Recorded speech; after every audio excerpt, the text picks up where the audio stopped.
Akashvani Devikulam spice FM.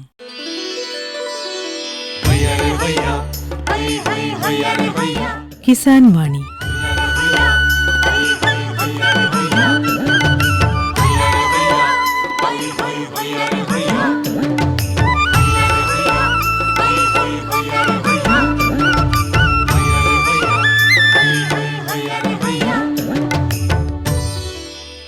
എല്ലാ ശ്രോതാക്കൾക്കും കിസാൻ വാണിയിലേക്ക് സ്വാഗതം. ഈ പരിപാടിയുടെ പ്രായോജകർ കേന്ദ്ര കൃഷി കർഷകക്ഷേമ മന്ത്രാലയം, ഭാരത സർക്കാർ.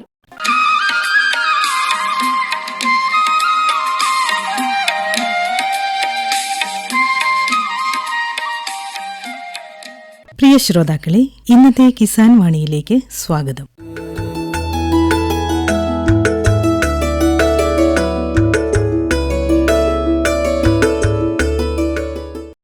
തൊടുപുഴ ആലക്കോട്ടിലെ സമ്മിശ്ര കർഷകനായ ശ്രീ തോമസ് ഇടശ്ശേരിൽ തന്റെ കാർഷികാനുഭവങ്ങൾ പങ്കുവയ്ക്കുകയാണ് ഇന്നത്തെ കിസാൻ വാണിയിൽ.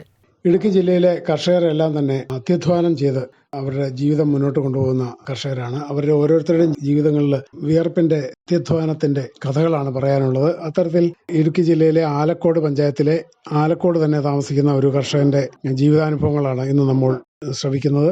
തോമസ് ഇടശ്ശേരിൽ, അദ്ദേഹത്തിന്റെ കാർഷിക പ്രവർത്തനങ്ങൾ നമുക്ക് ചോദിച്ചറിയാം. നമസ്കാരം ചേട്ടാ. നമസ്കാരം. ചേട്ടന്റെ പ്രധാനപ്പെട്ട കൃഷികൾ ഇപ്പോൾ എന്തൊക്കെയാണ്? പ്രധാനപ്പെട്ട വാഴ, കപ്പ, ചേന, ചേമ്പ്, പിന്നെ റബ്ബർ, കൊക്കോ, ജാതി.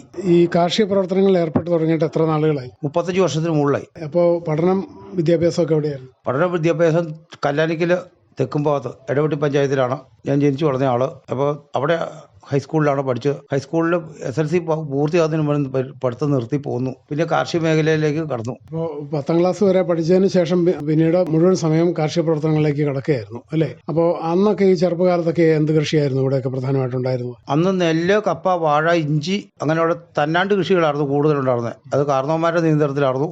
ഇപ്പം സ്വയമേ ഞാൻ എൻ്റെ നിയന്ത്രണത്തിലേക്ക് മാറ്റി. ഇപ്പോൾ വന്നിട്ട് പ്രധാനമായിട്ടുള്ളത് ജാതി, റബ്ബർ, കൊക്കോയ്, അതുപോലെ കപ്പ, വാഴ, പിന്നെ പച്ചക്കറികളൊക്കെയാണ് അല്ലേ?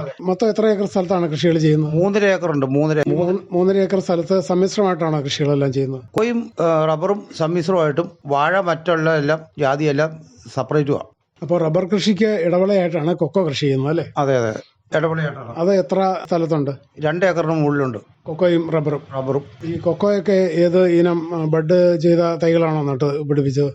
ഈ നമ്മുടെ ഹൈബ്രിഡ് ഐറ്റത്തിൽപ്പെട്ട സാധനങ്ങളാണ്. ഞാനത് കാഡ്ബറീസിന്റെ തൈകൾ വാങ്ങിക്കു ചെയ്തത്. എത്ര വർഷമായി കൊക്കോ കൃഷി ആരംഭിച്ചിട്ട്? ഇപ്പോൾ 12 വർഷത്തോളം ആയിട്ടുണ്ട്.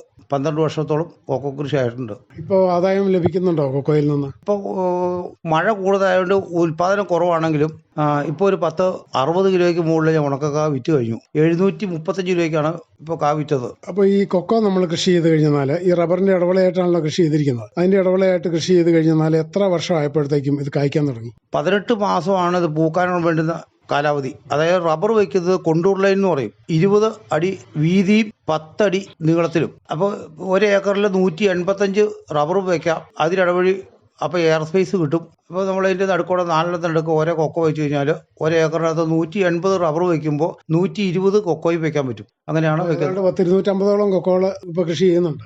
300-നടുത്തുണ്ട്. അപ്പോൾ ഇത്രയും കൊക്കോ ഏതാണ്ട് 1.5 വർഷം ആകുമ്പോഴത്തേക്കും ലഭിച്ചു തുടങ്ങി അല്ലേ? 1.5 വർഷമല്ല, 18 മാസം പൂത്ത് കഴിഞ്ഞാൽ 5 മാസമാണ് കാ മൂത്ത് പഴുക്കാനുള്ള കാലാവധി. 18 23 മാസം. ഏതാണ്ട് 2 വർഷമായപ്പോഴത്തേക്കും വിളവ് ലഭിച്ചു തുടങ്ങും. 1.5 വർഷമാകുമ്പോൾ ഓട്ടോമാറ്റിക്കായിട്ട് നമുക്ക് വിളവ് കിട്ടി തുടങ്ങും. ഉൽപ്പാദനം കുറവായിരിക്കും. പിന്നെ അത് ചെടി പൂർണ്ണ വളർച്ച എത്തുമ്പോൾ ഒരു 3 വർഷമെങ്കിലും ആവും. ആ വർഷമാകുമ്പോഴാണ് നമുക്ക് ശരിയായ ഉൽപ്പാദനം കിട്ടത്തുള്ളൂ.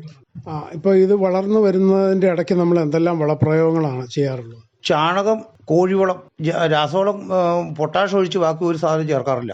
രാസവളം ഐറ്റത്തിൽ പൊട്ടാഷ്, കാരണം ഫലമുള്ള എല്ലാ ചെടികൾക്കും പൊട്ടാഷ് നിർബന്ധമാണ്. അതിന് ചാരം ഇടാനുണ്ടെങ്കിൽ പൊട്ടാഷ് വേണ്ട. ചാരം ഇല്ലാത്ത കൊണ്ട് പൊട്ടാഷ് മാത്രം ചേർക്കുന്നു. മറ്റ് ഒരു രാസവളം ഉപയോഗിക്കേണ്ട. അപ്പോൾ ഇതിങ്ങനെ വിളവ് ലഭിച്ചു തുടങ്ങിക്കഴിഞ്ഞാൽ പിന്നീട് നമുക്കത് വർഷത്തിൽ മിക്കവാറും എല്ലാ സമയത്തും തന്നെ വിളവ് ലഭിച്ചുകൊണ്ടിരിക്കും. എല്ലാ വർഷവും കഴിഞ്ഞാൽ കർക്കിടകം, ചിങ്ങം, അടമഴ സമയത്ത് മാത്രം കിട്ടത്തില്ല. ബാക്കിയുള്ള അതായത് ഒരു വർഷത്തിൽ 12 മാസം ഉണ്ടെങ്കിൽ ഒരു 9 മാസം നമുക്ക് ഉൽപ്പാദനം ഊർജിതമായിട്ട് കിട്ടും. ബാക്കിയുള്ള സമയത്ത് നമ്മൾ വണ്ടി കൊണ്ട് 2 വീലർ കൊണ്ടാണ് പറമ്പിൽ പോകുന്നതെങ്കിൽ പറമ്പിച്ച ദൂരെയാണേലും എപ്പോഴും പെട്രോൾ പൈസയ്ക്കുള്ള പൈസ അല്ല വരുമാനം നമുക്ക് കിട്ടിക്കൊണ്ടിരിക്കും ഡെയിലി. ഇത് നമ്മൾ കൊക്കോയെ പറിച്ചെടുത്തിട്ട് അത് അതിൻ്റെ പരിപ്പ് എടുത്തിട്ട് ഉണങ്ങിയാണോ വിൽക്കാറുള്ളത്, അതോ പരിപ്പ് പച്ചയ്ക്ക് കൊടുക്കുകയാണോ ചെയ്യുന്നത്? ഞാൻ എന്നും ഈ കൊക്ക വെച്ച കാലം മുതൽ ഉണക്കക്കായ വെച്ചിട്ടുള്ളൂ. ഉണക്കക്കായ്ക്കാണ് വില കൂടുതൽ. അത് നമ്മൾ പുളിപ്പിച്ചുണങ്ങണം. പുളിപ്പിച്ചുണങ്ങണം, എന്നാലേ ഒരു വില കിട്ടുള്ളൂ. അല്ലാതെ നമ്മൾ കൊണ്ടുപോയിട്ടിട്ട് എവിടെയെങ്കിലും ഇട്ടുണങ്ങി കൊണ്ട് കൊടുത്തു കഴിഞ്ഞാൽ കച്ചവടക്കാരനോ അല്ലെങ്കിൽ അത് ക്വാളിറ്റി കുറവാണെന്ന് പറഞ്ഞ് തള്ളിക്കളയും. ആ വില കുറയും. വില കുറയുമല്ല, അത് അവർക്ക് ഉപയോഗിക്കാൻ പറ്റില്ല. അവർ പിന്നെ രണ്ടാമത് പുളിപ്പിച്ച് ഉണങ്ങേണ്ട അവസ്ഥയിൽ വന്നെ. അപ്പോൾ അത് നമുക്ക് പൈസ കുറയും. എത്ര ദിവസം പുളിപ്പിക്കണം? 4 ദിവസം, 3 ദിവസം മുതൽ 4 ദിവസം വരെ പുളിപ്പിച്ചാൽ മതി. നമ്മൾ പൊട്ടിച്ച് ബക്കറ്റ്, അതായത് നമ്മുടെ ക്വാണ്ടിറ്റി, അതായത് അളവനുസരിച്ച്. അപ്പം നമുക്ക് 100 കിലോ പരിപ്പ് കിട്ടുവാണെങ്കിൽ 200-ൻ്റെ ഒരു കുറ്റിക്കകത്തേക്ക് നമ്മൾ പൊട്ടിച്ചിട്ട് ദിവസത്തിൽ 2 പ്രാവശ്യം ഇളക്കി ഇടണം. അങ്ങനെ വന്ന് അത് കഴിഞ്ഞ് ഒരു കൊട്ടയിലേക്കോ ഏതെങ്കിലും ഈ ചോർപ്പയുള്ള സ്ഥലത്തേക്ക് കുടഞ്ഞിട്ട് കഴിഞ്ഞാൽ ഇത് ഉള്ളിലുള്ള വെള്ളം മാത്രം പുറത്തേക്ക് പോകും. ആ അഴുകിയ ഇതിന്, അതായത് ആസിഡ് എന്ന് പറഞ്ഞാൽ ഈ പുളിപ്പിന് ആ ആസിഡ് കഴിഞ്ഞിട്ടുള്ള മാംസളം ഈ കായയിലേക്ക് ഒട്ടിപ്പിടിക്കുകയാണ്. അപ്പം നമുക്ക് തൂക്കം കൂടുതൽ കിട്ടും. കഴുകി ഉണങ്ങി ഈ പുളിപ്പിച്ചതിന് ശേഷം കഴുകി ഉണങ്ങിയാൽ തൂക്കത്തിൽ 100 ഗ്രാമിന് അല്ല 1 കിലോയ്ക്ക് 100 ഗ്രാം നമുക്ക് നഷ്ടം വരും. അതുപോലെ പുളിപ്പിച്ച് കഴുകാതെ ഉണങ്ങിയാൽ, പുളിപ്പിച്ച് നേരിട്ട് ഉണങ്ങി കഴിഞ്ഞാൽ ക്വാളിറ്റി കൂടുതലുണ്ട്, തെളിച്ചം കൂടുതലുണ്ട്. അത് നമുക്ക് കടയിൽ കൊണ്ട് കൊടുത്തു കഴിഞ്ഞാൽ മാർക്കറ്റും കൂടുതൽ കിട്ടും. നല്ല ബ്രൗൺ കളറായി കിട്ടും അല്ലേ? നല്ല തെളിഞ്ഞ ബ്രൗൺ കളറായിട്ട് കിട്ടും ഉണങ്ങി. അപ്പോൾ ആഴ്ചയിൽ ഒന്നാണോ വിളവെടുക്കാറുള്ളത്, അതോ ആഴ്ചയിൽ 2 തവണയാണോ വിളവെടുക്കുന്നത്? അത് നമ്മൾ ദിവസവും പറമ്പിൽ പോകുമ്പോൾ കാണുമ്പം വെച്ചാൽ ഇന്നിപ്പോൾ നമ്മൾ ദൂരെ താഴെ നിന്ന് മുകളിലേക്ക് നോക്കുമ്പോൾ എന്താ പറയുക, എപ്പോഴും കാണണമെന്ന് നിർബന്ധമില്ല. അപ്പോൾ അതുകൊണ്ട് നമ്മൾ ഒരു തോട്ടിയും ഒരു പാത്രവും പറമ്പിൽ എപ്പോഴും നമ്മൾ മസ്റ്റായിട്ട് വെക്കാറുണ്ട്.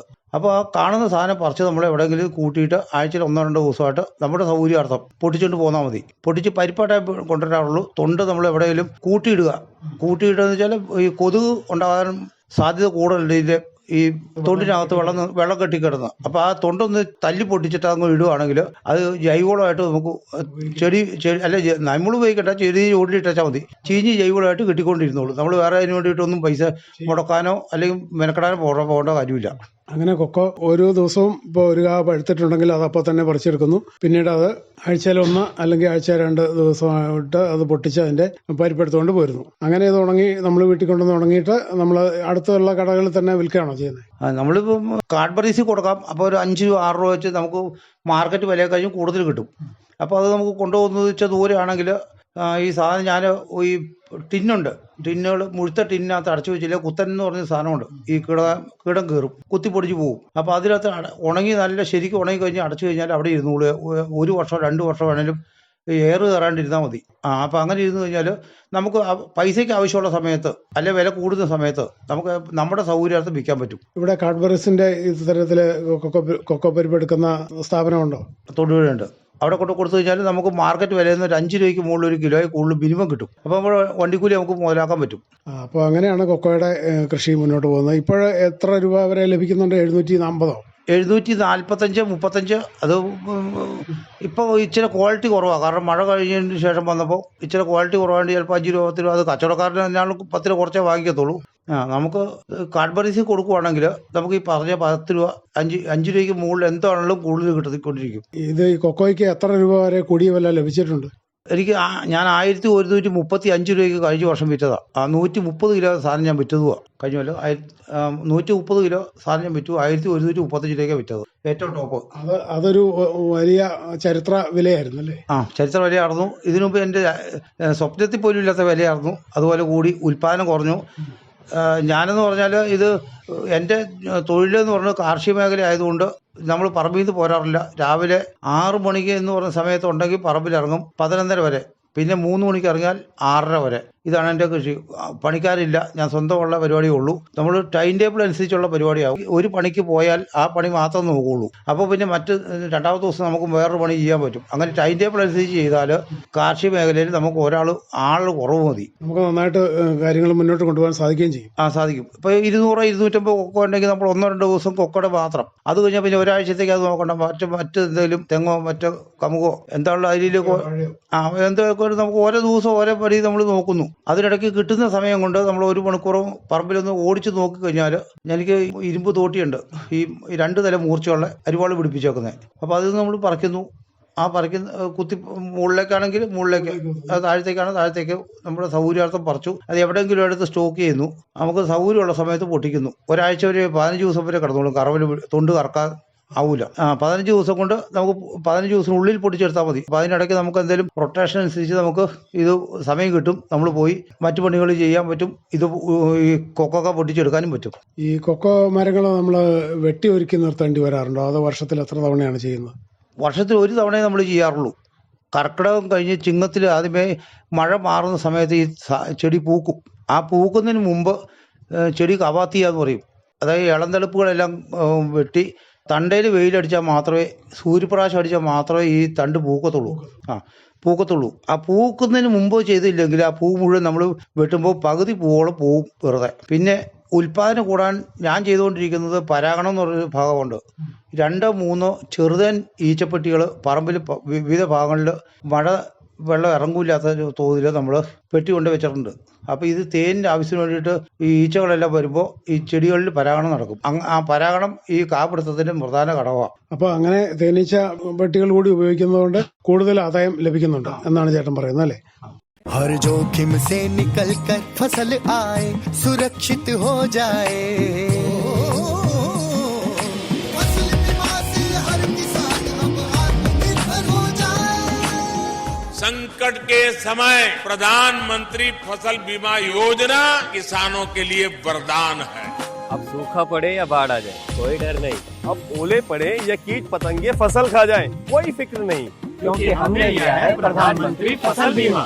बुआई से फसल कटाई तक हर जोखिम का दावा, न्यूनतम प्रीमियम पर अधिकतम भुगतान का वादा। योजना से हर साल जुड़ रहे हैं 5 करोड़ से ज्यादा किसान। अब आपकी है बारी। नजदीकी कृषि कार्यालय, सहकारी समिति, बैंक शाखा, अधिकृत बीमा कंपनी या जन सेवा केंद्र में स्वेच्छा से करा सकते हैं पंजीकरण। फसल बीमा पोर्टल या फसल बीमा ऐप द्वारा भी कराया जा सकता है पंजीकरण। प्रधानमंत्री फसल बीमा योजना, आपकी फसलों का संपूर्ण सुरक्षा कवच। कृषि एवं किसान कल्याण मंत्रालय, भारत सरकार। ഇനി കപ്പ വാഴയൊക്കെ എവിടെയാണ് കൃഷി ചെയ്തിട്ടുള്ളത്? വേറെ സ്ഥലത്താണ്? അത് വേറെ സ്ഥലം, ഒരു 1/2 ഏക്കർ സ്ഥലം നമ്മൾ വെറുതെ ഇട്ടിട്ടുണ്ട് ഇതിനു വേണ്ടി കൊണ്ടകൃഷിക്ക് മാത്രം. അപ്പോൾ അതിന് വാഴ നടുന്നു. വാഴയുടെ ഇടവഴി ഒരു 10 സെന്റ്, അതായത് നമ്മൾ സ്വന്തം ഉപയോഗിക്കാൻ, വിൽക്കാനുള്ള കപ്പ കൃഷിയില്ല. നമ്മൾ സ്വന്തം വീട്ടിൽ ഉപയോഗിക്കുന്നതിന് നമുക്ക് സ്ഥിരമായിട്ട് എന്തെങ്കിലും ഭക്ഷണം കഴിക്കണം. നമ്മൾ നാടൻ ഭക്ഷണമാണ് ഉപയോഗിക്കുന്നത്. അപ്പോൾ അതുകൊണ്ട് കപ്പ നമുക്ക് നിർബന്ധമാണ്. അപ്പോൾ ഈ വാഴ എന്തെല്ലാം ഇനം വാഴകൾ കൃഷി ചെയ്തിട്ടുണ്ട്? വാഴ പാട്ടത്തിലെടുത്തൊരു 1.5 ഏക്കറോളം പൂവമ്പാഴ മാത്രം ചെയ്തിട്ടുണ്ട്. 1 ഏക്കറോളം ഞാലിപ്പൂൻ പാളയക്കോടം ചെയ്തിട്ടുണ്ട്. 1 ഏക്കറോളം, അതായത് 480 വാഴ, അതൊരു 1 ഏക്കറിൻ്റെ അടുത്ത് വരും, ഏത്തവാഴയും ചെയ്തിട്ടുണ്ട്. അത് പാട്ടത്തിലെടുത്താ. ഇതെല്ലാം നമ്മൾ തന്നെയാണോ അതോ ജോലിക്കാരെ കൂട്ടിയാണോ ഒക്കെ ചെയ്യുന്നത്? ഇത് നമ്മൾ JCB അല്ലെങ്കിൽ ട്രാക്ടർ സൗകര്യം ഏതാണോ, നമുക്ക് ലാഭകരമായ ഏതാണോ അതനുസരിച്ച് പൂട്ടി മണ്ണിളക്കി കഴിഞ്ഞിട്ടുണ്ടെങ്കിൽ നമ്മൾ വിത്ത് സംഭരിച്ച് നമ്മൾ വിത്ത് വില കൊടുത്ത് വാങ്ങിക്കുവാണ്. കൊണ്ടുവന്ന് കഴിഞ്ഞിട്ടുണ്ടെങ്കിൽ നമ്മൾ ഒരു ദിവസം ഒരു 100-250 വാഴ വയ്ക്കും. കുഴി കുത്തിയാൽ മതിയില്ലോ, ചെറിയ കുഴി മതിയല്ലോ, കുഴി കുത്തി നമ്മൾ വെക്കുന്നു. അതിന് ഒരു 10-100 വാഴ താഴെ നമ്മൾ ഒരു ദിവസം വെക്കാൻ പറ്റുള്ളൂ. 100-250 എണ്ണം വരെ വെച്ച് കഴിഞ്ഞാൽ പോലും 10-100 വാഴയ്ക്ക് നമ്മൾ ആദ്യമേ മണ്ണ് കൂട്ടി ഇടപാട് ചെയ്ത് കഴിഞ്ഞ് ഒരു 3 ദിവസം 4 ദിവസം ഗ്യാപ്പിട്ട് അടുത്ത തൈ വയ്ക്കത്തുള്ളൂ. അങ്ങനെ വയ്ക്കുമ്പോൾ ഒന്നിച്ച് കുലയ്ക്കത്തില്ല. കുലയ്ക്കുമ്പോൾ മൂക്കുന്നതിന്, അതായത് വിപണനത്തിൻ്റെ ഒരു പ്രതിസന്ധി കാരണമാണ് ഇതിങ്ങനെ ചെയ്യണേ. 400 വാഴയുണ്ട്, 4 ആഴ്ച കൊണ്ട് നമ്മൾ നടത്തുള്ളൂ. അപ്പോൾ കുലച്ച് വരുമ്പോൾ നമുക്കിത് വ്യത്യാസം കിട്ടും, മൂപ്പ് വ്യത്യാസം കിട്ടും. അതുപോലെ നനയ്ക്കേണ്ട അവസ്ഥ വരുവാണെങ്കിൽ പോലും ഈ 100 നനച്ചിട്ട് അടുത്ത് പോയാൽ മതി. ഇത് എന്നാ പറഞ്ഞാൽ ഒടിഞ്ഞു പോകുക, ആ ഒരു മൂപ്പത്തി നിൽക്കുന്നതിന് നമ്മൾ കണ്ടമാനം ചെയ്യാൻ പറ്റും. അപ്പോൾ ഈ വാഴ ഇങ്ങനെ കൃഷി ചെയ്ത് കഴിഞ്ഞാൽ എത്ര മാസം ആകുമ്പോഴത്തേക്കും അത് കുലയ്ക്കും? അത് വാഴ 3 വെറൈറ്റി ഉണ്ട്. 3 വെറൈറ്റി എന്ന് വെച്ചാൽ നിലമ്പൂർ പൂവെന്ന്, അല്ല നിലമ്പൂർ ഏത്താന്ന് പറയുന്ന സാധനമുണ്ട്. അത് 7 മാസം മുതൽ 8 മാസത്തിനുള്ളിൽ കുലയ്ക്കുന്നുണ്ട്. പിന്നെ മറ്റേ സ്വർണ്ണമുഖി എന്ന് പറയുന്ന സാധനമുണ്ട്. അതൊരു 40 കിലോ 50 കിലോ ആവറേജ് കുല കിട്ടുന്നതാണ്. ആ സാധനം 11 മാസം കഴിഞ്ഞ് കുലയ്ക്കും, 13 മാസത്തിനുള്ളിലേ കുലയ്ക്കത്തുള്ളൂ. 3 മാസം തികച്ചും വേണം മൂക്കാനായിട്ട്. അപ്പോൾ സ്വർണ്ണമുഖി ആണെങ്കിൽ 1 വർഷത്തിലധികം എടുക്കും വിളവ് എടുത്തു വരാൻ അല്ലേ? 1.5 വർഷത്തോളം എടുക്കും. 1.5 വർഷം കഷ്ടി വേണം. മറ്റ് ഇനമാണെങ്കിൽ ഏതാണ്ട് 1 വർഷത്തിനകം നമുക്ക്, അല്ല 8-10 മാസം 10 മാസം കൊണ്ട് നമ്മൾ വെട്ടി മാറും. ഫെബ്രുവരി പകുതി ആകുമ്പം നമ്മൾ കുഞ്ഞു നട്ടാൽ ഡിസംബർ 31 മുമ്പ് നമുക്ക് കുല വെട്ടി മാറ്റാൻ പറ്റും. മറ്റ് നിലമ്പൂര് ഏത്തയാണെങ്കിൽ അത് എത്ര കിലോ വരെ ഒരു കൊലയിൽ നിന്ന് ലഭിക്കും? 15 മുതൽ 22 കിലോ വരെ കിട്ടാറുണ്ട്. ഇപ്പൊ ഏത്തവാഴയ്ക്ക് നല്ല മാർക്കറ്റല്ലേ, നല്ല വിലയുള്ള സമയമല്ലേ? ഇപ്പം 64 രൂപയ്ക്കാണ് കഴിഞ്ഞ ആഴ്ചയിൽ ഇവിടെ ഓപ്പൺ മാർക്കറ്റിൽ കൊടുത്തത്. 64 കിലോയ്ക്ക് കിട്ടി. ഇപ്പോഴും കൊല വെട്ടുന്ന സമയമാണോ? കൊല വെട്ടുന്നതെന്ന് വെച്ചാൽ മൂക്കാത്ത താമസമുള്ള ഒരു 150 കൊലയുടെ വെട്ടാൻ നിൽക്കുവാണ്. അത് സ്വർണ്ണമുഖി ഐറ്റമാണ്. അപ്പോൾ നല്ല വില ലഭിക്കും ഇന്ന് പ്രതീക്ഷിക്കാം. ഇപ്പം കാലാവസ്ഥ നമുക്ക് അനുകൂലം അല്ലെങ്കിൽ ഈ പിന്നെ വളഞ്ഞിരിക്കുന്ന ഈ കാളാമുട്ടുന്ന സാധനം ഉണ്ടല്ലോ, അത് പൊള്ളി ഒടിഞ്ഞു പോയാൽ നമുക്ക് ഒന്നും കിട്ടത്തില്ല. കരുക്കായായിട്ട് വിൽക്കേണ്ടി വരും. എന്നാലും കിട്ടും 30 രൂപ വെച്ച്. കഴിഞ്ഞ വർഷം ഇതേ സമയത്ത് 18 മുതൽ 20 രൂപയ്ക്കാണ് വിറ്റുകൊണ്ടിരുന്നത് മൂത്ത കായ.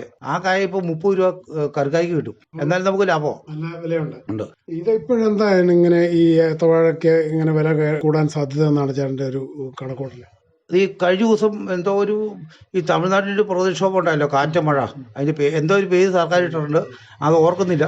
ആ ഒരു കാരണം കൊണ്ട് അവിടുന്ന് തമിഴ്നാട്ടിൽ നിന്നോ മറ്റോ കർണാടകത്തിൽ നിന്നോ ഇങ്ങോട്ട് കൊല വരുന്നില്ല. ആ വരാത്തതിൻ്റെ പേരിൽ മാത്രമാണ് ഈ വർഷം അപ്രതീക്ഷിതമായിട്ടുള്ള കൃഷിക്കാരൻ്റെ ഒരു യോഗം എന്ന് വേണം പറയാം. കേരള കൃഷിക്കാരൻ്റെ, മറ്റ് സ്റ്റേറ്റുകളിലൊന്നും ഈ സാധനമില്ല ഇപ്പോൾ. അതുകൊണ്ടാണ് ഇപ്പോൾ ഈ വില കിട്ടുന്നത്. ഈ ജാതി റബ്ബറൊക്കെ കൃഷി ചെയ്യുന്നത്, റബ്ബർ കൃഷി പിന്നെ സാധാരണ പോലെ തന്നെ ചെയ്യുന്നു, അതിന്റെ ടാപ്പിംഗ് ഒക്കെ തന്നെ നടത്തുന്നു അല്ലേ? അതെ. ഞാൻ രാത്രി 2 മണിയാകുമ്പോൾ 3 മണിയാകുമ്പോഴേ നമ്മുടെ സൗകര്യാർത്ഥം ഇറങ്ങുന്നു, വെട്ടുന്നു. 6 മണി എന്ന് പറഞ്ഞ സമയം ഉണ്ടെങ്കിൽ ആ വെട്ട് നിർത്തിയിരിക്കും. പിന്നെ ബാക്കി 15 വരെ 30 വരെ വെട്ടാനുണ്ടെങ്കിൽ പോലും ആ മരം വെട്ടില്ല. 6 മണി കഴിഞ്ഞ് വെട്ടി കഴിഞ്ഞാൽ ഞാനൊരു റെസ്റ്റൊക്കെ കഴിച്ച് എന്തെങ്കിലും ഭക്ഷണം കഴിച്ച് പറമ്പിൽ നമ്മുടെ വേറെ കാർഷിക മേഖലയിലേക്ക് കിടക്കും. ഈ ജാതി കൃഷി ഉണ്ടെന്ന് പറഞ്ഞല്ലോ, അതെങ്ങനെയാണ്? എത്ര സ്ഥലത്ത് അല്ലെങ്കിൽ എത്ര മരങ്ങൾ ജാതികൾ കൃഷി ചെയ്യുന്നുണ്ട്? എനിക്ക് 9 ജാതി 13 ജാതി വെച്ചാൽ 9 ഇപ്പം നിലവിലുള്ളൂ. കായ്ക്കുന്ന നല്ല കായാണ്. നമ്മുടെ ഈ കാലൂര് ഒരു നഴ്സറി ഉണ്ട്, അവരുടെ കൊച്ചുകുട്ടിയുടെ അവരുടെ ജാതിയാണ്. സാമാന്യം കുഴപ്പമില്ല, നല്ല കായുണ്ട്. ഇപ്പോൾ വെച്ചിട്ട് മരം വെട്ടി പിന്നെ കാറ്റത്ത് മരം ഒടിഞ്ഞ് 2-3 ഒടിഞ്ഞു പോയി. അത് ഇവിടെ മുറിച്ചും കളഞ്ഞു. ഇനി 9 ഉണ്ട്, കായ്ക്കുന്നുണ്ട്. പക്ഷേ ജാതി പറക്കുന്നത് നമുക്ക് മുതലാവുന്ന കേസല്ല. നമുക്കൊരു 40 വയസ്സിൽ താഴെ ജാതി കായ്ച്ചു കിട്ടിയാലേ, നമുക്ക് 40 വയസ്സിൽ താഴെ ജാതി കായ്ച്ചു കിട്ടിയാലേ ഇത് ഉൽപ്പാദനം എടുക്കാൻ പറ്റത്തുള്ളൂ. കാരണം വെച്ചാൽ ജാതി പത്രി നമുക്ക് സംരക്ഷിക്കണമെങ്കിൽ അന്നന്ന് പറക്കണമെങ്കിൽ നമ്മുടെ നടുവ് അല്ലെങ്കിൽ ശരീരഘടന നമ്മൾ അനുവദിക്കാത്ത അവസ്ഥ വരുന്നു. അപ്പോൾ അതുകൊണ്ട് ജാതി കൃഷി ഒരിക്കലും മുതലാകുന്നില്ല. മറ്റു കൃഷികളാണ് ചേട്ടനെ സംബന്ധിച്ചിടത്തോളം ആദായകരമായിട്ട് തോന്നുന്നത് അല്ലേ? മറ്റു കൃഷി തന്നെ സ്വന്തമായിട്ട് ചെയ്യുന്ന ഒരാൾക്ക് ഈ ജാതി കൃഷി കൊക്കോ ലാഭകരമാണ്. റംബൂട്ടാൻ ഞാൻ ഇതുവരെ ചെയ്തിട്ടില്ല, അതുകൊണ്ട് എനിക്ക് അതിനെപ്പറ്റി വലിയ പിടിയില്ല. ഇനിയിപ്പോൾ ചെയ്യണമെന്ന് ആഗ്രഹമുണ്ട്. റബ്ബർ അടുത്ത പ്ലാന്റ് വരുന്ന സമയത്ത് റംബൂട്ടാനിലേക്ക് മാറും. നഷ്ടമാണെങ്കിലും ലാഭമാണെങ്കിലും ഇപ്പൊ റബ്ബർ ഉപേക്ഷിക്കാനുള്ള അവസ്ഥ വന്നേക്കുന്നത്. ഇനി പൊതുവെ കാർഷിക രംഗത്ത് തന്നെ വളരെ സന്തോഷകരമായിട്ട് രാവിലെ മുതൽ അതിവെളുപ്പിന് മുതൽ തന്നെ കൃഷിയിലെല്ലാം ഏർപ്പെട്ട് പണികൾ ചെയ്ത് വൈകുന്നേരം വരെ കൃഷിയിൽ ഏർപ്പെടുന്ന ഒരു മികച്ച കൃഷിക്കാരനാണ് തോമസ് ചേട്ടൻ. തോമസ് ചേട്ടന്റെ വീട്ടിലാരൊക്കെയുണ്ട്? എൻ്റെ വീട്ടിൽ വൈഫ്, ഒരു കൊച്ച്, അതുള്ളൂ. അവൻ +2 കഴിഞ്ഞു. ഇപ്പം മെഡിക്കൽ എൻട്രൻസിൽ പഠിച്ചുകൊണ്ടിരിക്കുകയാണ്. കൃഷിഭവൻ അതുപോലെ പഞ്ചായത്തിൽ നിന്നൊക്കെയുള്ള കാർഷിക സംബന്ധമായ സഹായങ്ങളും ഉപദേശങ്ങളൊക്കെ കിട്ടുന്നുണ്ടോ? ഉപദേശം വെച്ചാൽ നമ്മളവിടെ ചെന്ന് ചോദിച്ചു കഴിഞ്ഞാൽ അവർ പറഞ്ഞു തരാറുണ്ട്. ഇനി ചെറിയ എന്തെങ്കിലും പച്ചക്കറി സബ്സിഡി കാര്യങ്ങൾ വന്നു വെച്ചാൽ അത് അവർ ചെയ്തു തരാറുണ്ട്. പ്രധാനമന്ത്രി കിസാൻ സമ്മാൻ നിധിയുടെ സഹായം കിട്ടുന്നുണ്ട്? ഉണ്ട്. കിസാൻ സമ്മാൻ നിധി 2000 വെച്ച് എല്ലാ ഈ തുടങ്ങിയ സമയം മുതൽ ഈ സമയം വരെ ഓരോ 2000 രൂപ വെച്ച് കിട്ടാറുണ്ട്. എന്തായാലും സന്തോഷകരമായിട്ട് മുന്നോട്ട് പോകുന്നു അല്ലേ? ദുഃഖമൊന്നുമില്ല. അതെ, കൃഷി കൊണ്ട് എപ്പോഴും നന്മകൾ അല്ലെങ്കിൽ മെച്ചം മാത്രമേ ഉള്ളൂ എന്ന് അഭിപ്രായപ്പെടുന്ന ഒരു കർഷകനാണ് തോമസ് ചേട്ടൻ. തൊടുപുഴയ്ക്കടുത്ത് ആലക്കോട് പഞ്ചായത്തിലെ ഒരു സമ്മിശ്ര കർഷകനായ തോമസ് ഇടശ്ശേരിലാണ് ഇത്രയും നേരം തന്റെ കാർഷിക അനുഭവങ്ങൾ നമ്മോട് പങ്കുവച്ചത്. ഇത്തരം കാര്യങ്ങൾ ശ്രോതാക്കൾക്ക് വേണ്ടി പങ്കുവച്ചതിന് നന്ദി.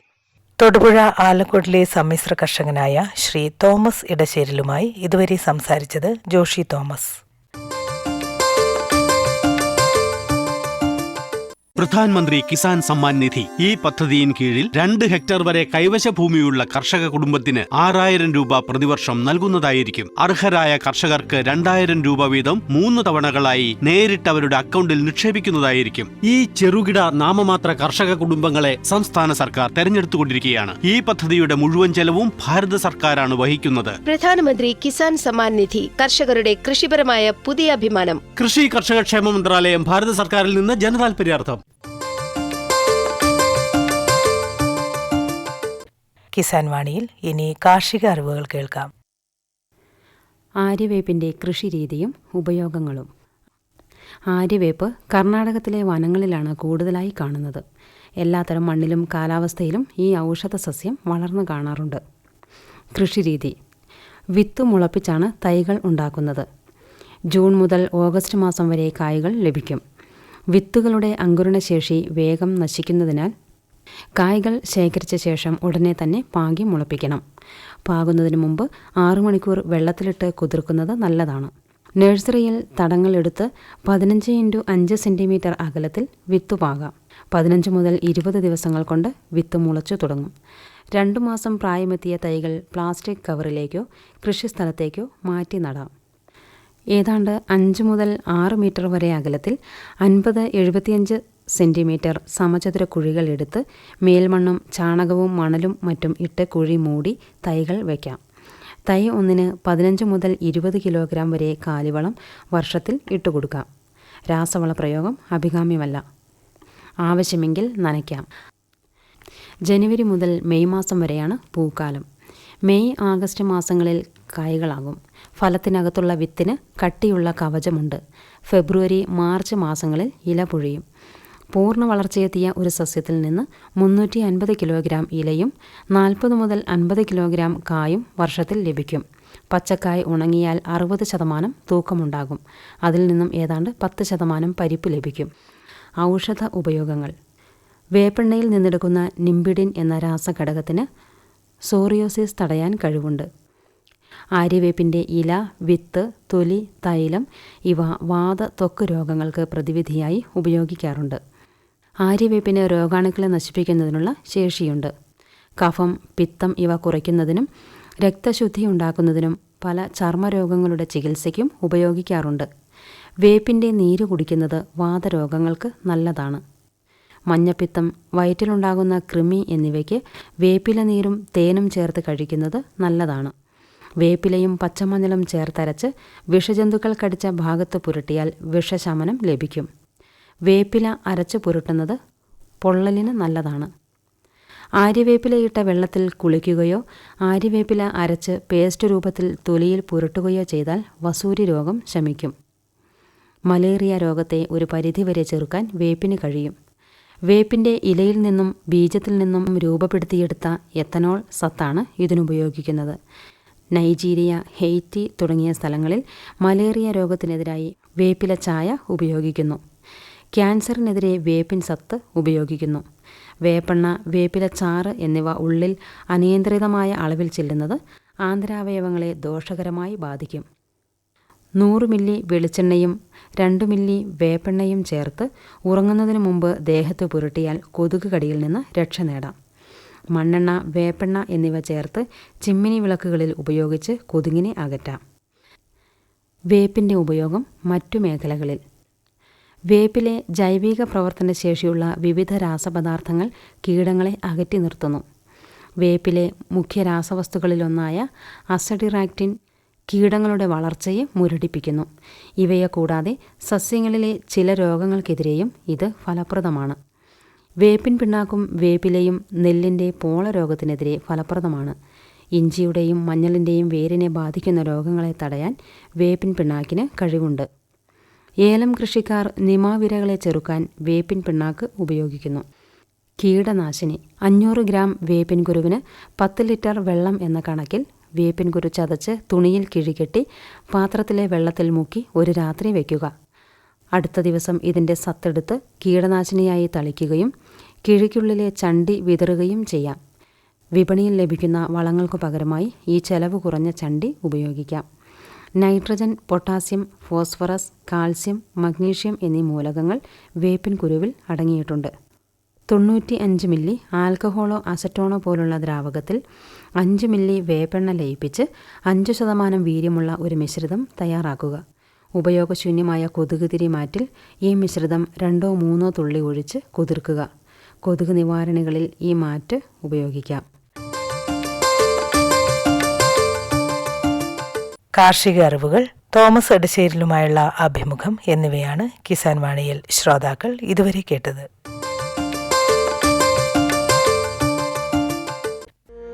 सूखा हो या बेमौसम की बरखा हो, कीड़ा लगे खेत में या दुविधा हो, बहुत ही कम प्रीमियम पे पूरी हो भरपाई, फसल बीमित रहे कटाई के बाद भी भाई। हाँ, ऋणी या अऋणी अब हर किसान लाभ उठाए, एक मौसम एक दर है, सब किसान बीमा कराए।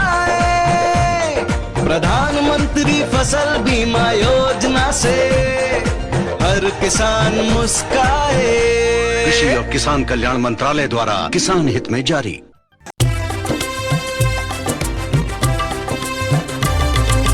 സഹകരണത്തിൻ ബലത്തിൽ വികാസത്തിനു ചുവടുവയ്ക്കാം. ജനപങ്കാളിത്തകരുത്തുമായി മുന്നോട്ടെന്നും നീങ്ങുക നാം. ജനകോടിയിൽ ഈ വിപ്ലവം ഉണർത്തിയല്ലോ വിശ്വാസം. നാം ഒത്തുചേർന്ന വികാസത്തിനെ പതാക പറത്തിടാം. സഹകരണം നമ്മുടെ വികാസത്തിൻ പ്രതീകം. പുതുയുഗത്തിൽ സഹകരണം കാണിന്റെ തൻപ്രതാപം. കൃഷി മന്ത്രാലയം, ഭാരത സർക്കാരിൽ നിന്ന് ജനതാൽപര്യാർത്ഥം. ഈ പരിപാടിയുടെ പ്രായോജകർ കേന്ദ്ര കൃഷി കർഷകക്ഷേമ മന്ത്രാലയം, ഭാരത സർക്കാർ. എല്ലാ കിസാൻ വാണി ശ്രോതാക്കൾക്കും കൂപ്പുകൈ.